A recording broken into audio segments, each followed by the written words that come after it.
Hello everyone, thank you for your interest in my video. By way of introduction, my name is Edward Abel, and I'm a criminal defense attorney here in Florida. I've also been fortunate enough to have two novels published. The first novel I published was entitled Fleshed Out, a novel of international crime and intrigue. The second novel, which was a sequel, which I'll explain in a little bit, is entitled Scarpelli. Both are authored as E. Michael Abel. If you want to know more information about myself, why I wrote the novels, and more, you can Google my radio interviews at E. Michael Abel Fleshed Out interview and also E. Michael Abel Scarpelli interview. If you'd like to contact me, which I hope you will, I'm on Facebook as E. Michael Abel Author and on Twitter, Edward M. Abel at EdwardAbel3. I also have a website, Scarpelli, emichaelabelnovels.com. That's SCARPELLIemichaelabelnovels.com.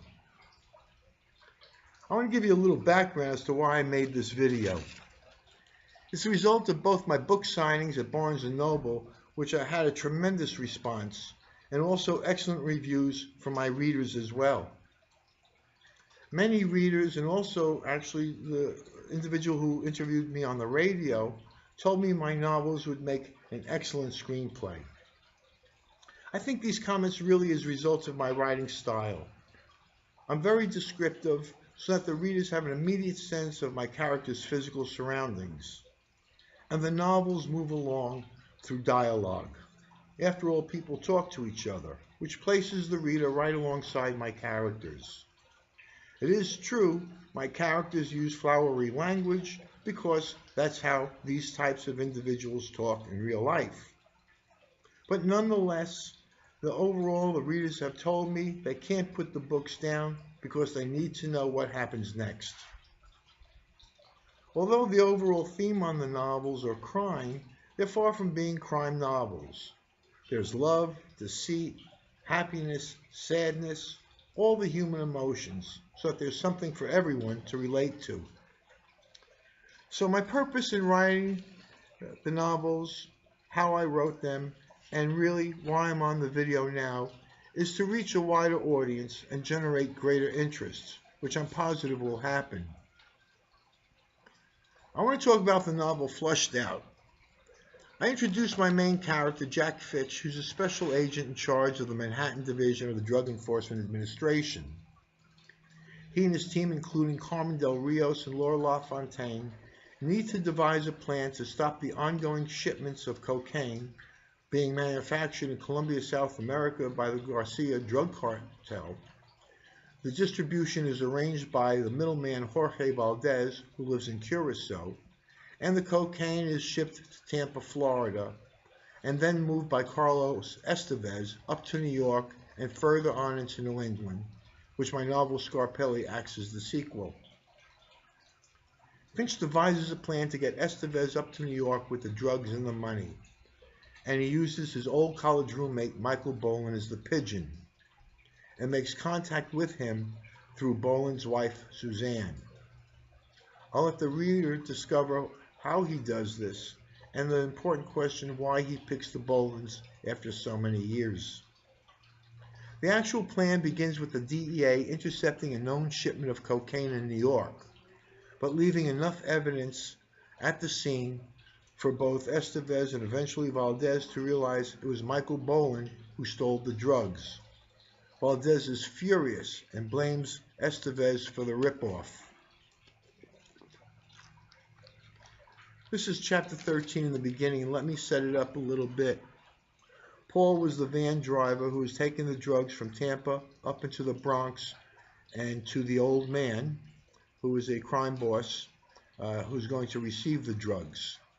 My sequel, Scarpelli, becomes the old man, and that's the nature of the sequel. The disposable phone held in Carlos' hand was shaking in anticipation of the call he was to make. The perspiration was dripping from Carlos's face. Yes, it was a statement rather than a question coming from Valdez's terse voice, who already got the call from the old man in the Bronx after he got the call from Carlo, asking him to pick up Paul. So again, the old man was to receive the drugs, Paul was the van driver, Paul called Carlo, Carlo called the old man about the ripoff. There's a problem, Carlo said immediately, then without waiting for any response, described the events to the man on the other end, just as Paul described it to him. So let me get this straight, amigo. Valdez emphasized the word amigo, and Carlo realized he was no friend to this man. You know, or maybe you think you know who the so-called leader of the three is, and the three were the three DEA agents who were masked, who took the drugs. Yes, I do, Carlo said with some relief. That's great, Valdez responded. Carlo wasn't sure if he should be feeling better already, or whether he was hearing sarcasm. The answer came crashing down on him. Well, how about this? You think these three were a bunch of amateurs? That was Carlo's impression because all the evidence was left at the scene. Why? Because one dick called out someone else's name and they happened to drop a wallet? Let me tell you what I think. I think they were pros and the name and the wallet were part of the ripoff. Think about it. A van, masks, 45s, a fucking taser. Carlos saw the violent and final end coming for both his business and worse himself. I never thought of that, Carlo lied, since he told the same thing to Paul, but wouldn't risk telling Valdez this, making it seem Carlo was just as smart. Of course not, you shithead. That's why I'm the one you have to call and not the other way around. Here's what I want. I want it done pronto, amigo. Carlo cringing once again at the Spanish term. I want you, and I don't care how you do it, but I want to know all about this Michael Bolin. I want to know where he works, eats, what car he drives, what subway he catches, and when. I want you to be able to tell me every time this guy takes a shit. You get my point? The venom was growing in Jorge's voice. And then we'll see who's right, you or me. Understood. Carl's only answer he could give. Good. I want you to straighten this out personally. Well, Carlo Estevez had to go by Valdez's command to resolve this situation personally, which he does, and as a result falls into Jack Finch's trap. How they go about it, how the plan is devised, becomes very interesting reading, and hopefully new readers will also agree that they need to know what happens next. Anyway, I want to thank you. I hope this did generate some interest in my book. It'll be shared by viewers who are looking at this video, and then as I said, hopefully I can get some responses from everybody. Okay, well, thank you very much once again, and I appreciate you listening. Bye now.